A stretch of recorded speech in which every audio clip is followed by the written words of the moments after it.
Okay. Good morning, everybody. It's a pleasure to welcome you all to the open house. Oh, it's a pleasure to welcome you all for the open house of IIIT-B. We have a very nice lineup of events today. We have the session will start with a keynote talk by Professor Jawahar, and this session will be chaired by Professor Uttam. He's our he's a professor in geoinformatics science at our institute. He is a Infosys chair professor at our place, and he recently received a ISRO award for geospatial scientists as a geospatial scientist, and he will be chairing the session and will be introducing the speakers and will take on the session from here. Thank you very much. Good morning, everyone.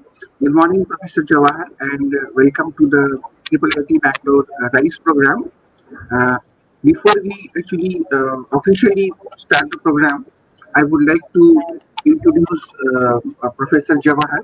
Well, he's known to everyone in the field of computing science, but it is a customary to introduce him to the audience.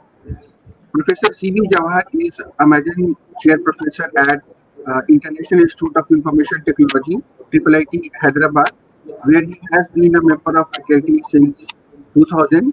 He received his bachelor's degree from University of Delhi and master's degree and PhD from IIT Kharagpur. He is the recipient of the ACM India Outstanding Contribution to Computing Education OCCE Award for 2021. He has been bestowed by this award for his fundamental selfless service in teaching of computing and nurturing a generation of students who now serve the larger society, have led to an impact in multiple dimensions of computing education. Professor Jawahar is well known for his fundamental and impactful contribution to the field of computing education, elevating every student he has mentored through a steady, consistent, selfless teaching service for more than 20 years. His innovative teaching of basic courses like data structures, algorithms has built a high recognition among the student community, people at Hyderabad and beyond. The masters and PhD students he has advised and mentored are currently among the leading experts in the worldwide technical community. Through large classroom teaching, summer schools, outreach courses, and online programs, he has motivated thousands of professionals and students in India and abroad to develop interest and expertise in the area of AI, ML, and computer vision, and start a career in various organizations in India and abroad. His areas of interest are document-based analysis, vision, language and multimodal problems, computer vision, human images and videos, machine learning and optimization, and of course, education. Please join me in warm welcoming Professor Jawahar at the RISE program. I now gratefully invite Professor Jawahar for his keynote address. Thank you. Thank you, Uttam, for a very kind, generous introduction.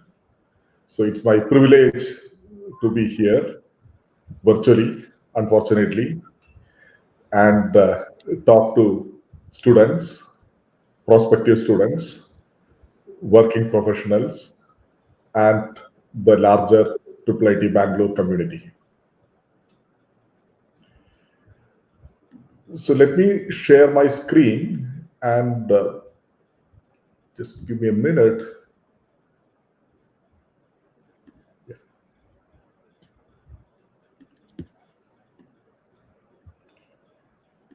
Can you see my screen?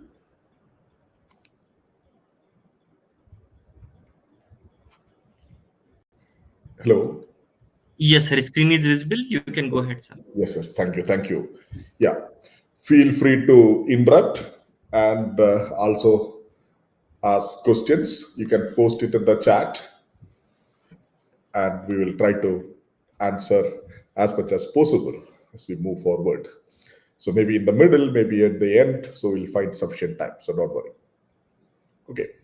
So today we are talking about the sports which we all love to watch, to play, enjoy, in various forms, various sports, various games. Like so, now what the technology can do, what today's AI can do in sports, and what are the possibilities that are in front of us. So I'm pitching this with the focus on students or fresh graduates or going to be back as students. Just want to tell them that research is fun. It is not all about sitting under the apple tree and waiting for the apple to fall on your head.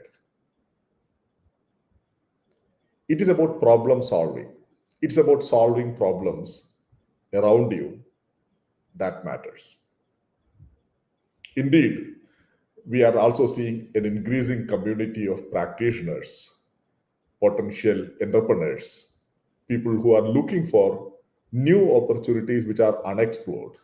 So I just want to hint them a set of opportunities where the camera as a sensor touches the real world, where computer vision as a discipline allows us to process images, videos, and what can happen even in a very, very small area like sports. So you can extrapolate many of these to other areas. And for teachers and researchers, so how do you balance between theory and applications? How do you look at the life cycle of a research? So you have students, problems, research, technology, use, potential users, like in the entire life cycle. How do you plan something that can be taken through for a longer journey? And of course, most of us are beyond all the first category. We are all sports lovers. The unfortunate worry is about, will tech spoil the beauty of sports as we move forward? We have been seeing more and more interventions of technology into the sports, and it's a good idea to think about what is going to happen. Maybe for the good, maybe for the bad. You can have your own views. Okay, so that's a space that we are getting into today. Now, just want to get into the technical scope of the AI in sports or for sports or in sports or whatever it is. So, which is the most popular game where we had seen AI in the past? Chess.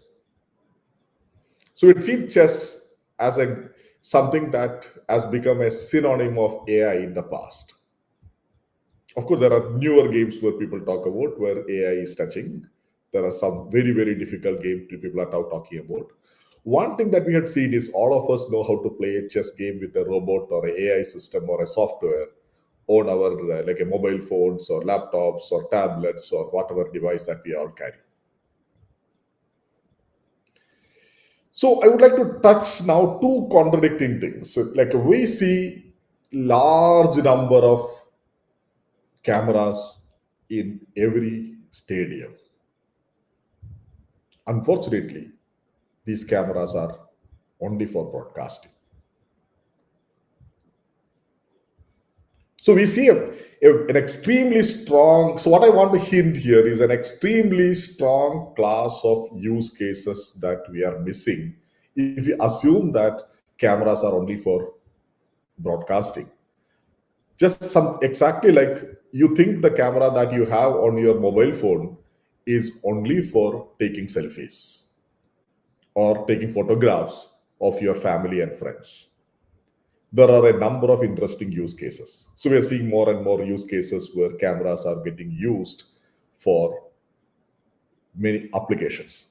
A number of applications on our mobile phone today use cameras. They're not taking photographs of your friends. They're doing a lot of interesting things that are useful to you. Why don't we think that these broadcast cameras can do something more than just streaming or capturing from different angles and making you happy when you watch? Let me ask the next question of chess. We had seen chess as a game where you play on the board with white and black squares and pieces moving with arrow keys or keys or in your control. Sometimes it's boring. It could have been far fun if you can actually do that on a real world itself. I can sit on a table, make moves on the board, and a robot can watch and play with me.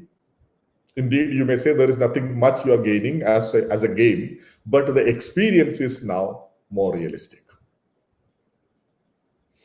Now, let me connect these two together and ask a question of what can you do if you have a bowling machine which has an eye?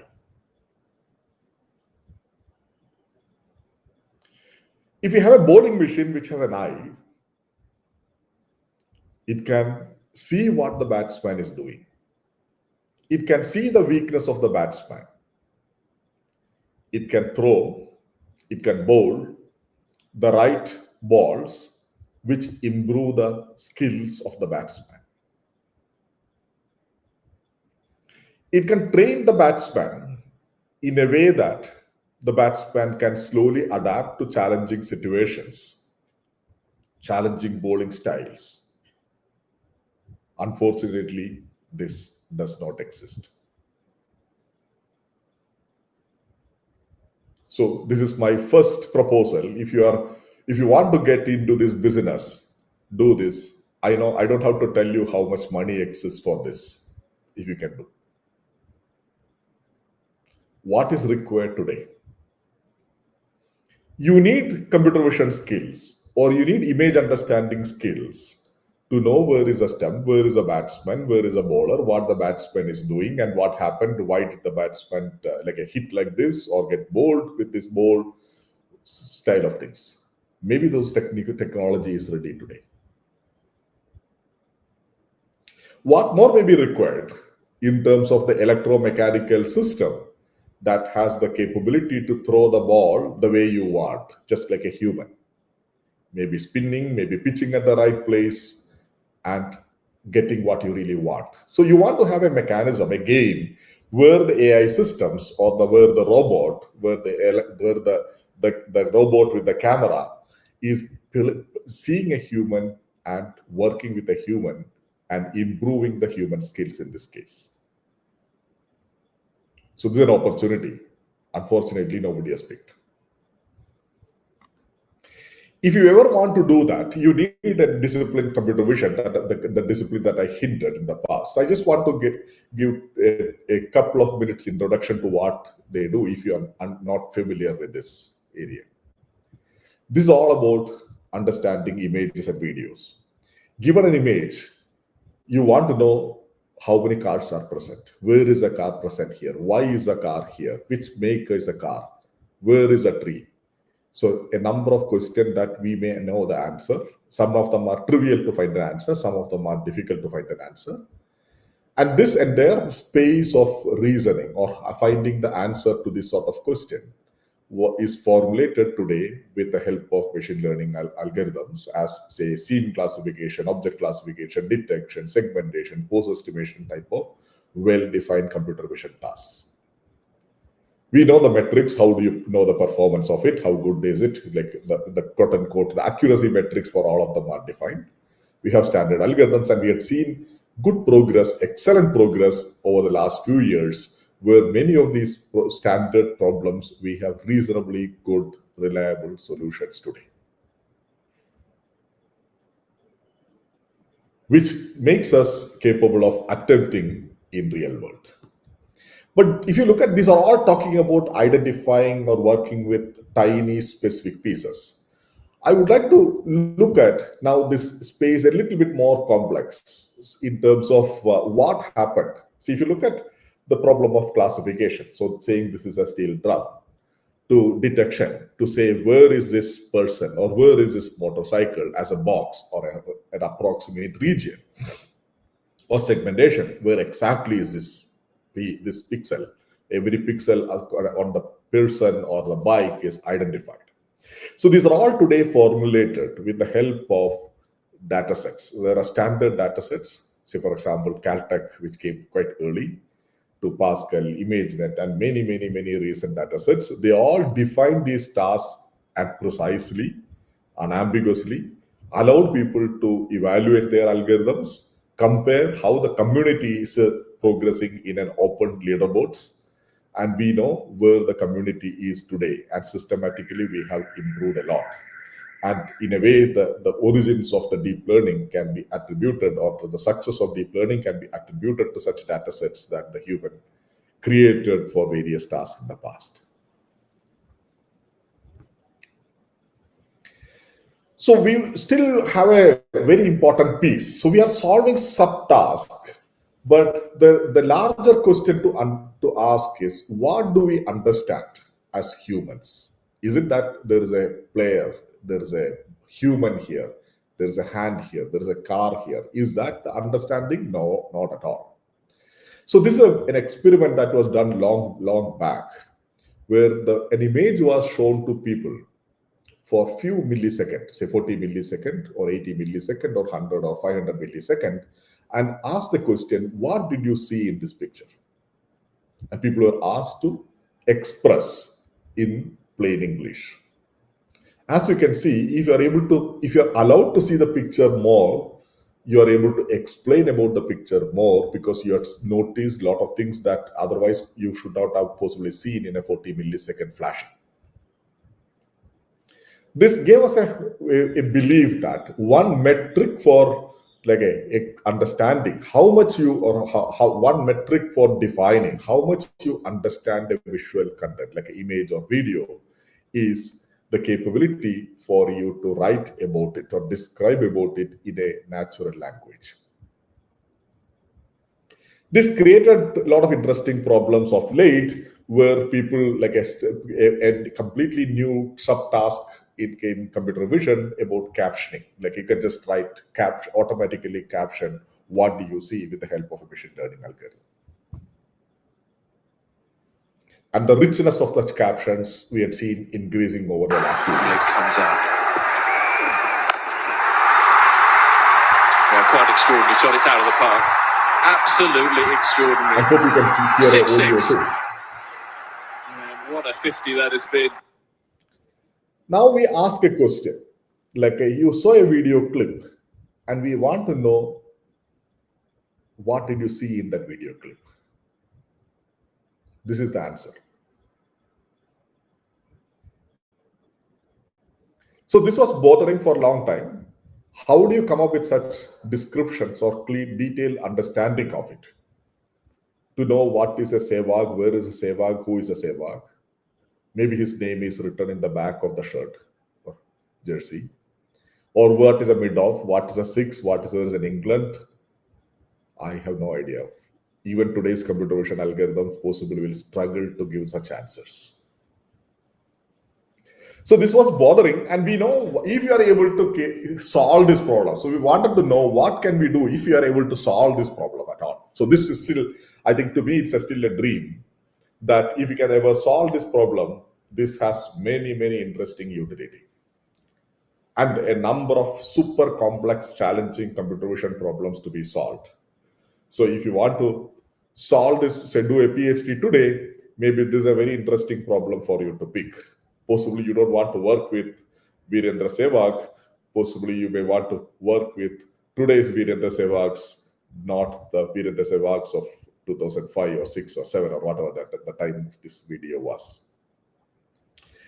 But we had to solve this problem. So when you do research, you always look at, is there any other way of solving the problem rather than designing everything from by face recognition to solving every problem in the computer vision. We found that there is a very important queue available elsewhere on internet. There are internet sites which were giving us beautiful commentaries which were written by human experts. So this was 2007, 8, that time frame. I don't remember exact year when this match was taking place. Many of you may know.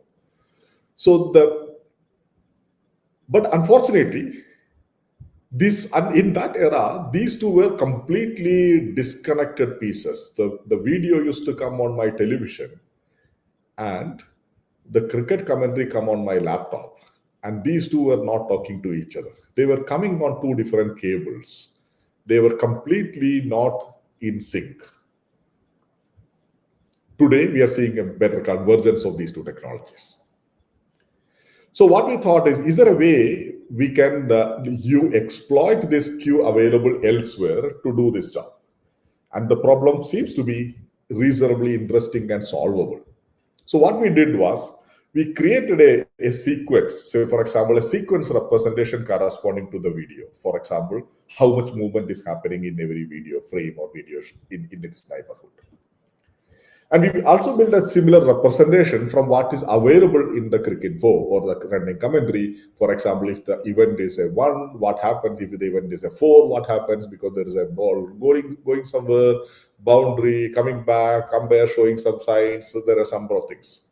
So we created the 2 such sequences to represent video. So today you could call these as 2 nice embeddings. Like you can create or you can even think of creating a new embedding that is by using video and text together.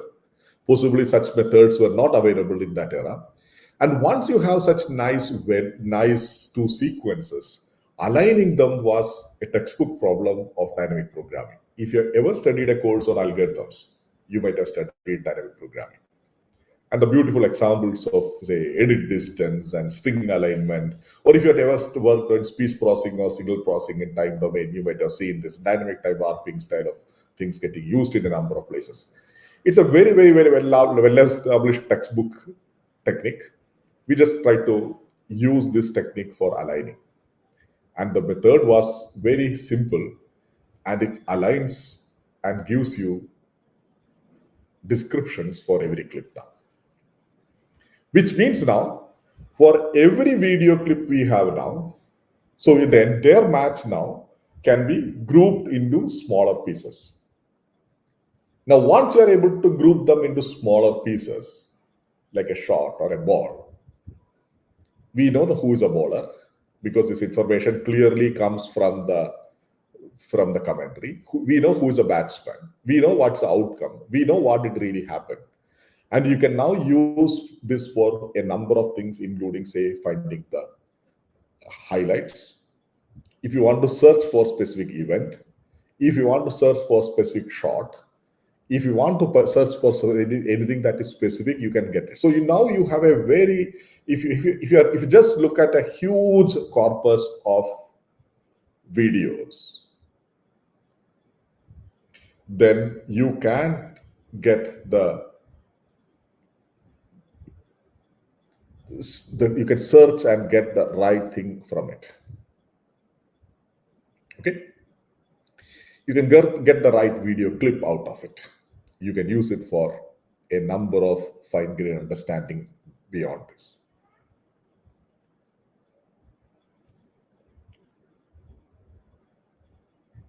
Now, this was still bothering, like this is not really working well, or this is not what we really want to do if you ever want to build the capability to understand. Because here the understanding was a human understanding, not really an understanding that come from machine learning to describe, to comment, to caption something, a new video clip as and when it comes. I just want to make sure you are, I hope you can hear me and I'm online. Everything is fine.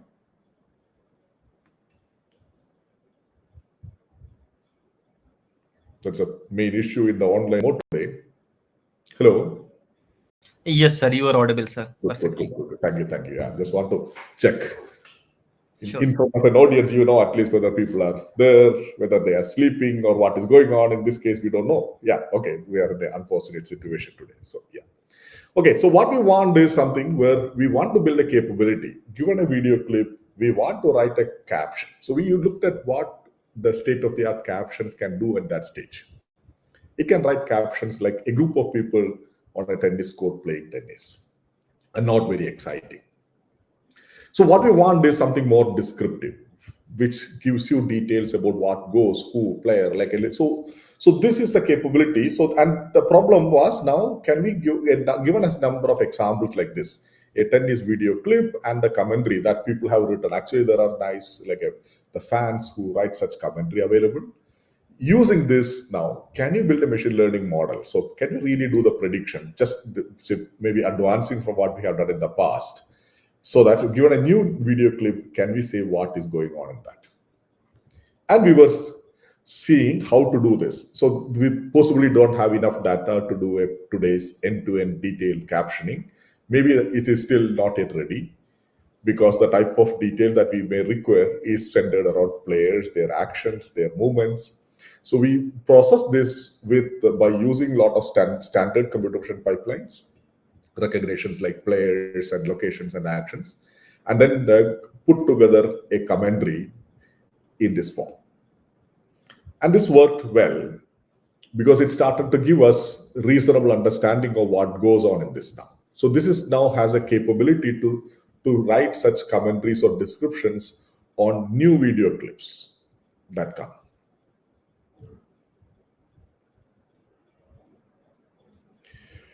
So, okay, so what we saw till now is the capability to describe. So as I mentioned, maybe one way to look at description capability is a power of understanding. What do you understand here? But if you look at, there are two levels of understanding. One is a high level understanding of a video clip, like this entire shot or a ball or this big video segment is something like this is going on. The fine understanding is actually, I would like to know what this person is doing, like what action, what shot, what outcome, everything, a fine understanding. So we want to see whether this the coarse understanding that we have got for a big, like a full ball or full shot, can we percolate down into very detailed understanding of what goes on in this match. And if you look at the cricket videos, you realize that there is a grammar to it. For example, there is somebody like a bowler who runs and then throws the ball, and then the other guy hits the ball, somebody else runs the ball and picks the ball and throws back. And so there is a grammar. So there is a set of state mission. You can think of there is a process and use the prior knowledge or the grammar to improve the understanding and convert these verbs and nouns to the appropriate places in the video. Because you can now parse the text, you can now parse the videos, and you know what is actually happening in every small piece of the video. That provided much deeper understanding. And now I can search for a specific like a shot.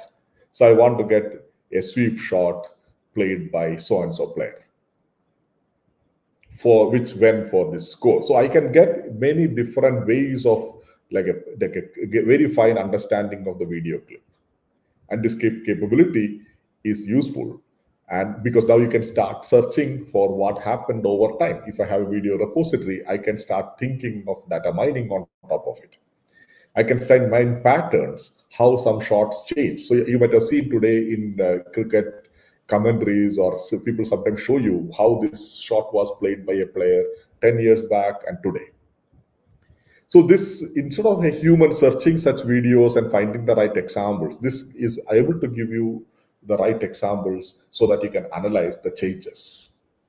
I'll show you more examples as we move forward.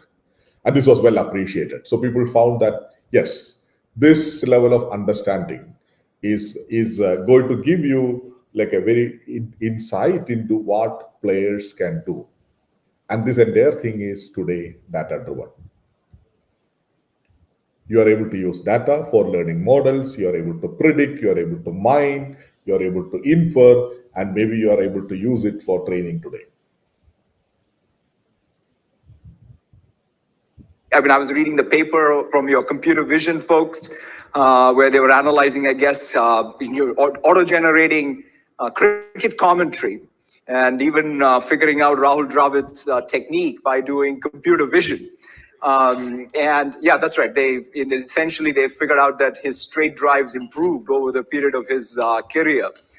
So that kind of technology, which I think is going to be pervasive. It's going to be true if you're in agriculture or healthcare or energy or retail. There's not going to be an industry that's not going to be shaped by statistical machine learning. And so this is where the world is moving today. So you have such huge data. Like when I started, I talked to you about, we have broadcast data, which possibly we don't know what to do with it, other than viewing and clapping and enjoying. Now you can do a lot more because you have access at the lowest level and captured, tagged, indexed in the right form so that a number of layers of information processing on top of it can comfortably process such huge video collections. So I want to see what we can do in the football. So I showed you some examples from the cricket. I showed you some examples from tennis. Now let me go to soccer and ask you what you want to do, really speaking. So look at this video clip. Awkward bouncing ball. William may get there. The height advantage over Andres Iniesta very much coming into play there. Guedes onside. Ronaldo wasn't initially. Ronaldo with the shot. Oh, it's gone in! So when you see this sort of video clip, so there are a number of things that we could think of answering, sub-problems. Okay, where is this on the field? I just show you this still frame and ask you, where is this? Possibly not enough information available in this picture to pinpoint the lat long or XY coordinate of that person on the field. Where is on the field? Where are the players? When I show a picture, in the initial frames, you saw large number of players. Where are they? Which team? Of course, you may say jersey is enough for you to say, but remember, you typically see a lot of people on the background and a lot more things than what the players in such a video frame. Players, what are their names, identities, actions, moves, what type of are they running, what they are falling down, what type of kicks, what type of things, like I said, a number of things, and what state of the match is it now, and what is going to be the next state, what is going to happen next. So a number of problems which if you can now connect back to chess or any AI that you know in the past, answering all these questions is the key for if you ever want to understand the sport, the soccer. Are they difficult? So let's look at a couple of problems. So if you just look at the soccer video and you look at you are given only a frame, where is this frame? So this is traditionally the problem is called this registration.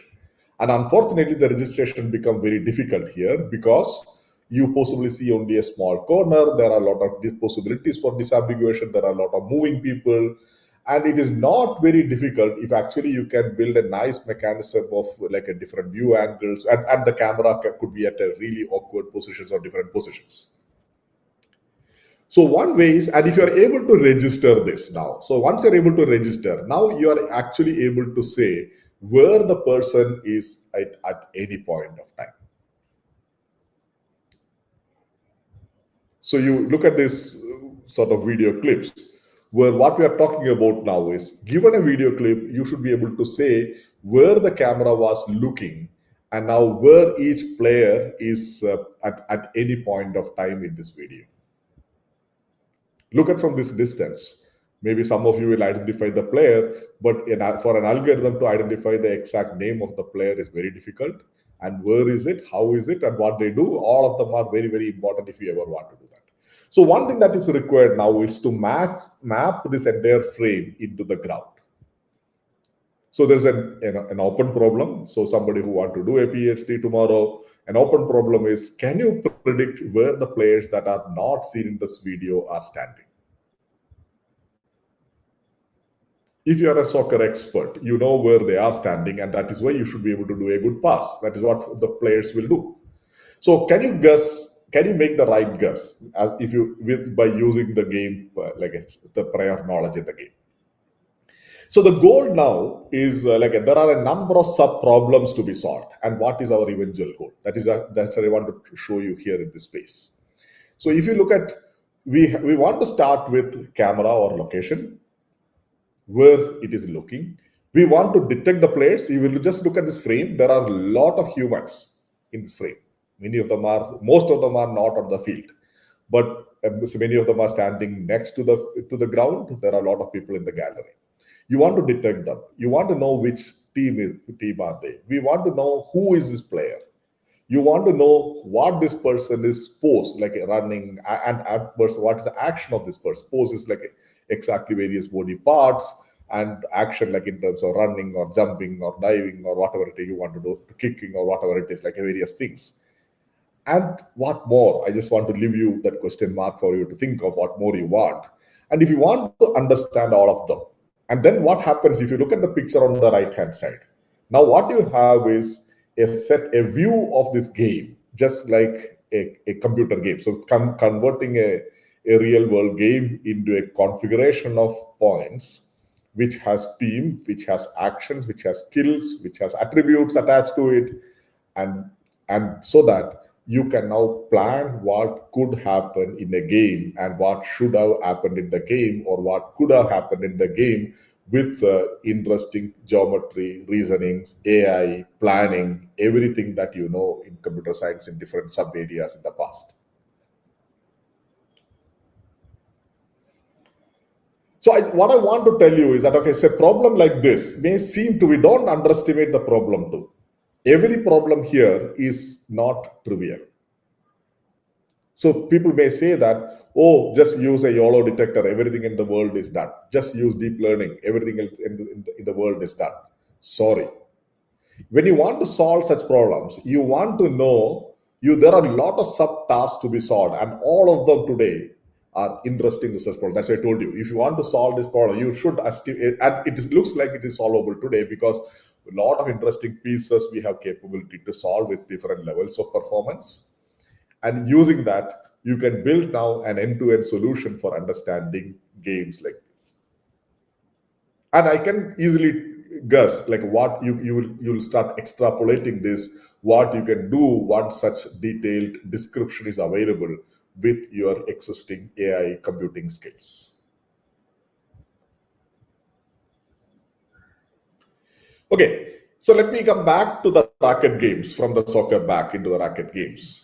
And they look at the racket games and what happened in the past. If you look at this an article, this says that the racket games, things have not changed much.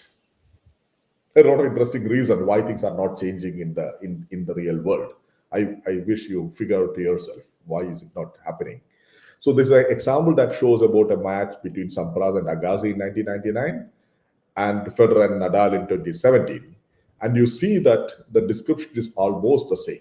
So the capture, the analytics, the description, the representation is almost the same. Why? Think about it. But today, with our skills, our capabilities that we had seen today, we can actually do a lot more interesting things for this area. Here is an example.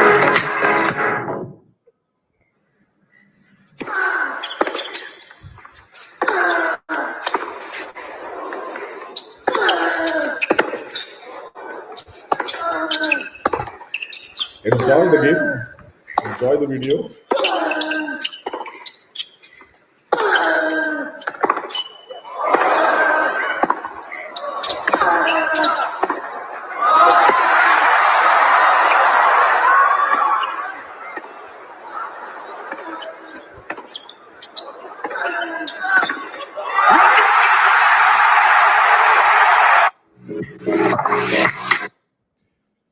Okay, so there are questions to ask now. So by watching this video, can you as a human answer these questions? Who dominated the point? How many shots were played? What was the shot at time T? What action was it? Where was Federer at time T? Which XY coordinated the code? Who was running around more? How long was the rally, say in second or minutes or number of hits or whatever unit you want to use it? What could have done Nadal better?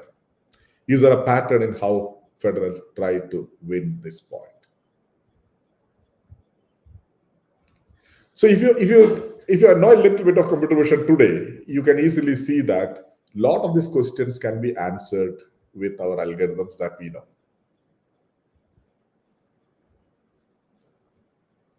How do we do that? So I'll pick a little bit lighter example. So I took a badminton to show you. So if you have a match video, what you want is basically now understand and parse this sequence to say where the player 1 is playing and where the player 2 is playing. The P1 and P2 on the right hand side. And what they do in terms of serve or react or forehand or backhand or smash or whatever it is, etc. So you want to basically parse this entire thing and also know the location of the player and come with a description of this entire game in a way that this sort of question that we saw a little before can be answered. And today's way of solving this problem is with the help of machine learning.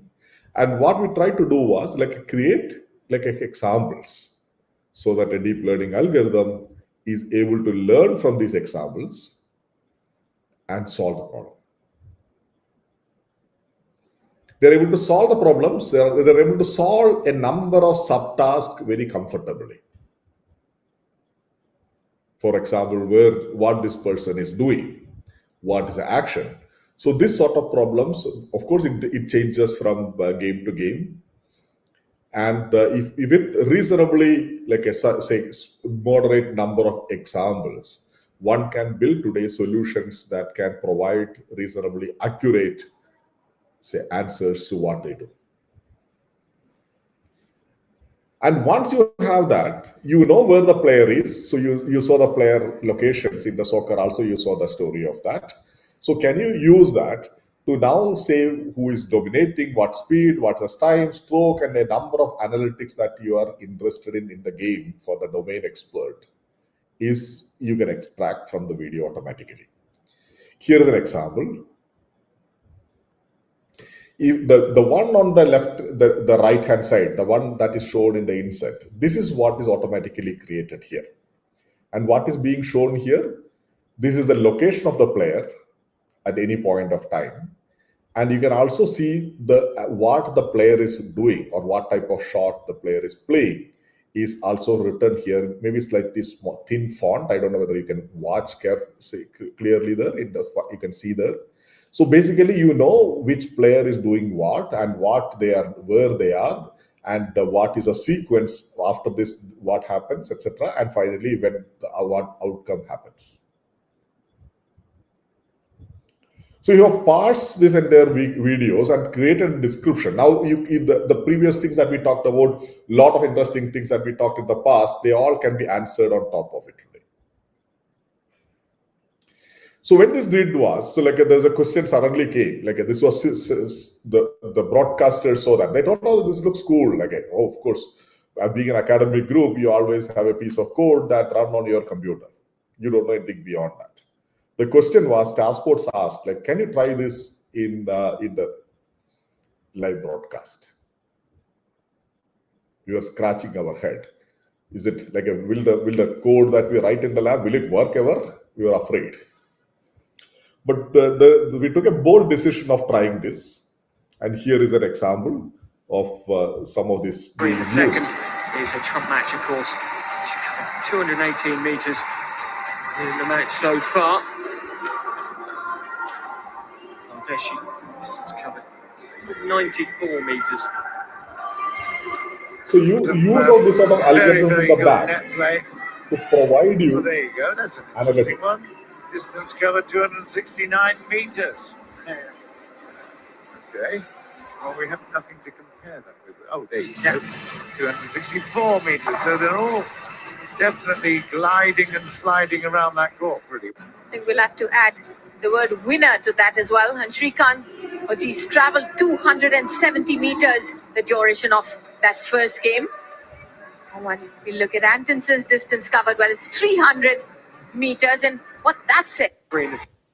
So this is the story, and I just want to tell you that it is not sometimes easy when you work on a research problems, how your lab code can be actually tested in the field. So we had at IIIT Hyderabad mechanism for how this can be enabled. So I'll just.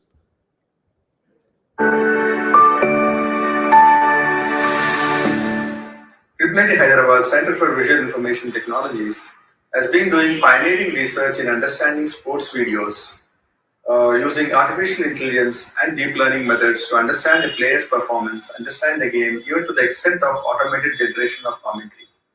the research to market translation lab at IIIT Hyderabad, the product labs, had taken this technology forward and piloted this at Premier Badminton League. And based on the initial success, we had decided to seed a startup through our entrepreneur in residence program. And now we have, from this intervention, a matchday.ai, which is now raring to go to the market with the technology and the product. By building on existing research work from IIIT Hyderabad's labs.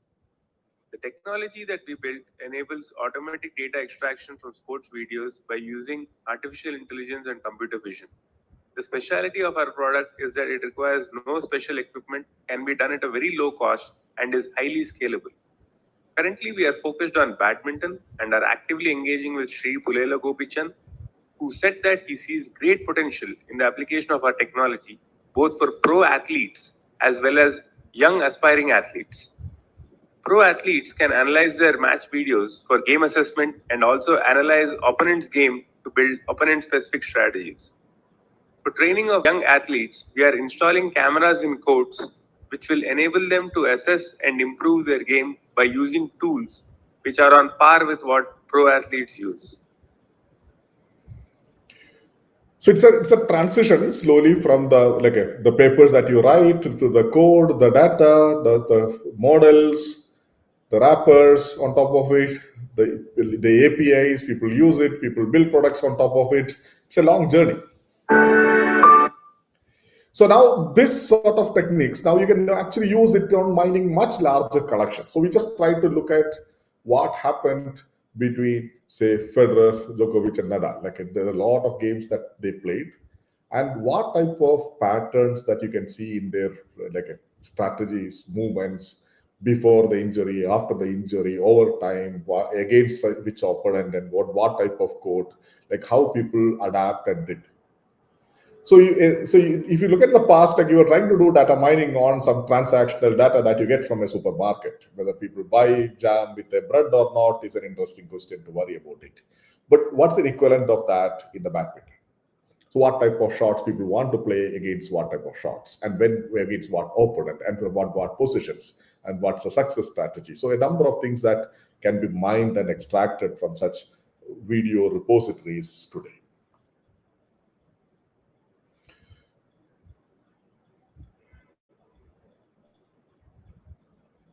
So here it shows some of the examples, what happened over time.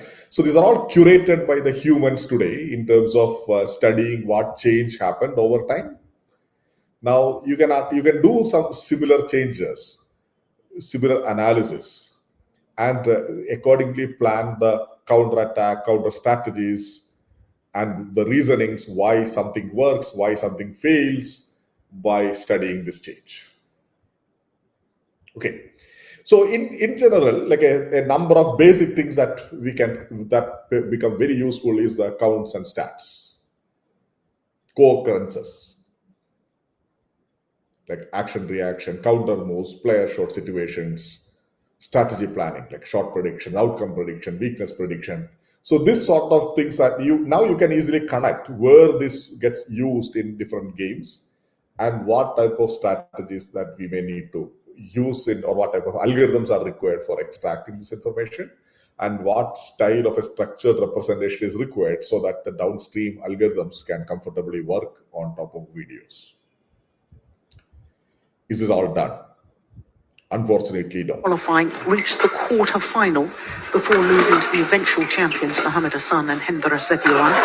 And here they are, just 12 months later, having reached the final. Look at the speed. Oh, goodness. Oh my goodness, he's fallen over.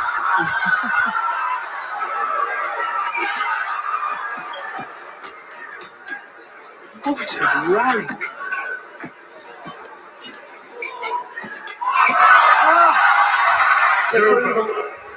Now, what has happened here?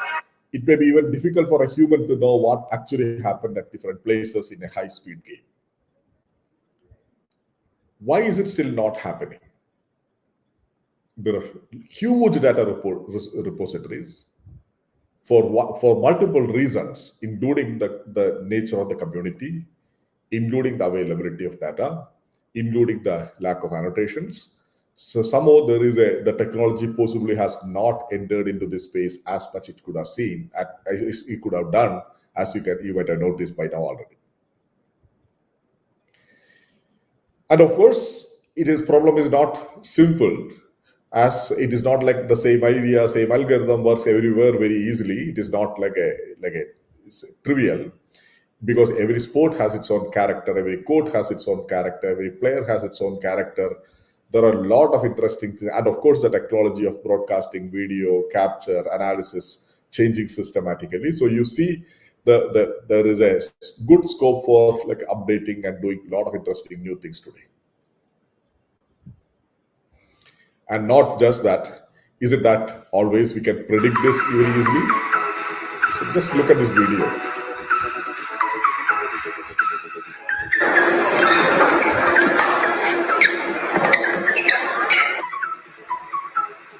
Can you answer this question?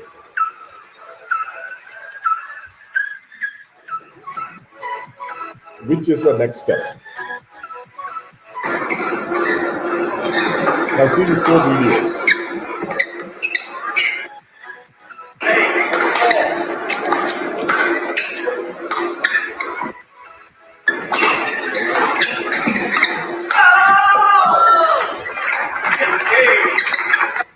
Four identical configurations.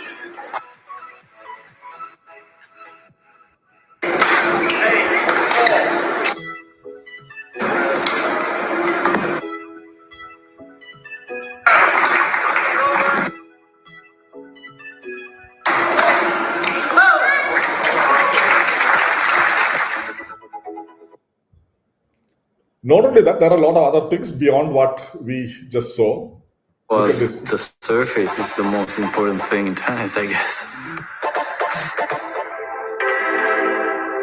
A lot of physics to be used. Clay is typically the slowest of the 3 surfaces.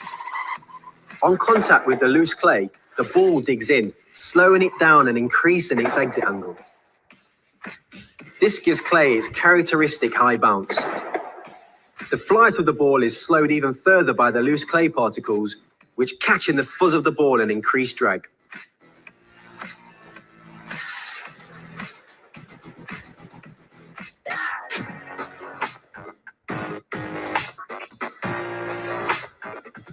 To play successfully on the hard court, you need to have a big serve, you need to have fantastic ground strokes, and you need to be physically strong. Unlike on clay, the ball can't dig into the bouncy surface of a hard court. This means the ball keeps more of its speed and leaves at a high exit angle, making the average hard court medium fast and with a high bounce. But the hardness of the surface comes at a price.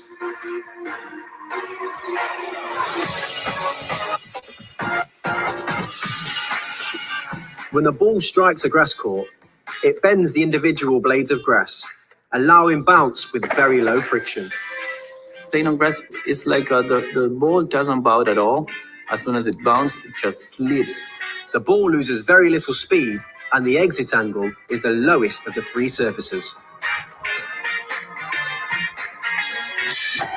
So a lot more interesting things to be used in solving the problem, and if you want to go further deep. Now, what more you can do? There are a lot of interesting problems. So can you think of a smart tennis table? Can you create appropriate video recommendations, guidance? A lot of interesting opportunities exist in this space, waiting for you to do that. Thank you. I end here. I'll be happy to take any questions that you may have or any comments, inputs. I'll try to answer what I know.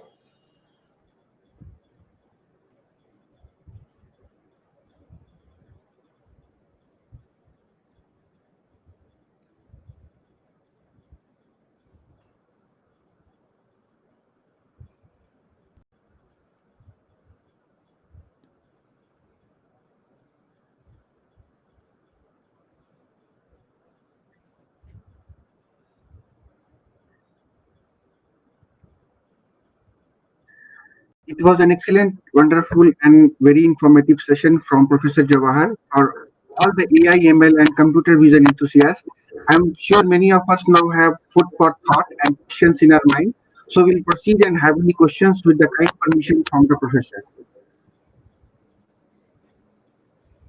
If there are any questions, please go ahead. You can type it in the chat box, or you can ask it. Sir, I had one small question. Sure. In the football video that you showed, especially the Ronaldo one, you froze the frame. It contained the information on the top, right? The label, name of the two teams, time of the play, everything was visible. So, I mean, that is already giving you a lot more information, right? Yes. So if I'm just working on a pure broadcast, that is good. That is giving me information about a lot more things. Yeah. But if that camera is not adding, these are added by humans. Oh, okay. Yeah. Okay.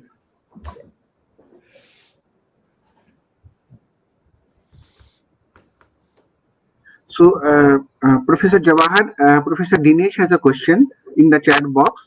So he says, does camera quality play a role, high speed versus not for the computer vision techniques, or they are fairly robust to this? Yes, I think the most of the things that I had shown today are from the publicly available video clips, which may be captured with the special cameras that the broadcast companies may have. But I don't think we are using any super like a special cameras or frame rates or resolutions here. So these are all like a YouTube videos today.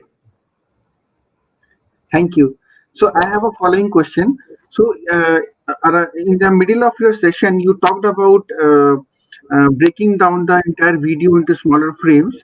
And at some point also you mentioned that at a lower level, you try to find out the action. So the question is, how do you narrow down to this lower level, and how do we detect that, yes, one individual event has occurred, so we can break the video and make it in a frame?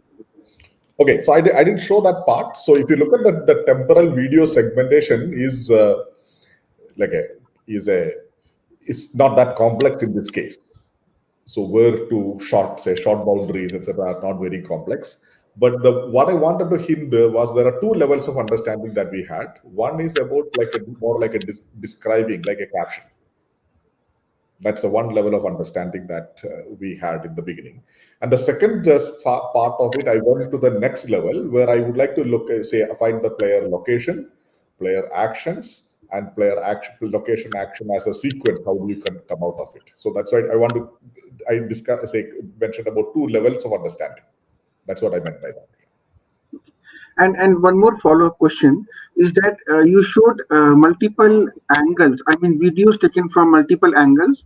So how do you convert a slant view to a corresponding top view in a separate figure that you showed? Probably in the football ground, you had cameras at different angles, and then you had a corresponding top view. So how do you, on the ground, how do you take care of those coordinate conversion and mapping it on a XY plane? Oh, that's quite nice to. So that our paper has very technical details, but the interesting solution is if you look at the football field or even any game field, that there's a standard, the size and even the diameter, the geometry, where the white line should be there is all well known. So you have a reference map. Now, once you have a reference map, you are aligning the top view with respect to that. It's a good image registration problem. Right. Once you're able to align and register, you can convert because it's a flat surface. So once you're able to align it, you are able to map it back. So the challenge there is only sometimes in many frames you may not see sufficient white lines for you to localize. Okay. So you need to you should be able to work with smaller amount of white lines that is visible, and also you should be able to use sometimes the previous few frames or the next few frames to gel together, so you know that the player is moving like this. Okay, so in case there are no white lines, we try to extrapolate from the previous and upcoming scenes. Okay. Thank you very much. And if there are any further questions, we can take them. Yeah, there is one from Dinesh. If a player tries to use normal cameras to analyze their own videos, that might still be an open problem. That's the question. So no. So for example, I believe the eventually that is where it is going. The matched AI possibly is looking at building solutions which can be established in like a stadium, the small courts. So eventually things will go to every player can get their analytics on their mobile phones or after a practice match. A follow-up from Dinesh, is there any interesting experience with technology transfer, patent, licensing, startup, for example, with the badminton? That's what So the example Dinesh I is showed asking. you, the example I showed you. So there are people say I don't. So please don't think that I play games. I don't play, and may not have the right experience to do many things, but I just enjoy solving problems and problems that people enjoy around. So I found some nice tricks. Like if you work on sports videos, students like it.